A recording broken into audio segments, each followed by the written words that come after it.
స్థలం కొనొచ్చా అంటుంటారు.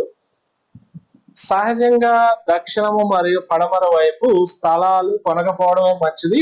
కానీ కొన్ని ప్రత్యేకతలు ఉంటే కొనుక్కోవచ్చు, అది నేను చెప్తాను. ముందుగా తూర్పు ఉత్తరం కొనమన్నారు కదా అని చెప్పి ఎలాంటి స్థలాలు కొనకూడదు. ముఖ్యంగా మన తూర్పు ఫేసింగ్ అయి ఉంటే ఇల్లు, ఉత్తరంలో మనకు ప్లేస్ అమ్మకానికి వచ్చింది, కొనుక్కోవచ్చా?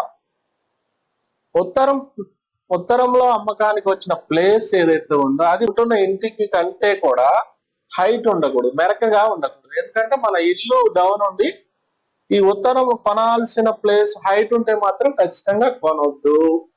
నెంబర్ 1. నెంబర్ 2, మనకి ఈశాన్యం వీధి పోటు ఉంది. ఆల్రెడీ మన తూర్పు ఫేసింగ్ ఇంటికి ఈశాన్యం వీధి పోటు ఉంది. అది మంచిదని మనం డిస్కస్ చేసుకుంటూ వస్తున్నాం కదా. ఇప్పుడు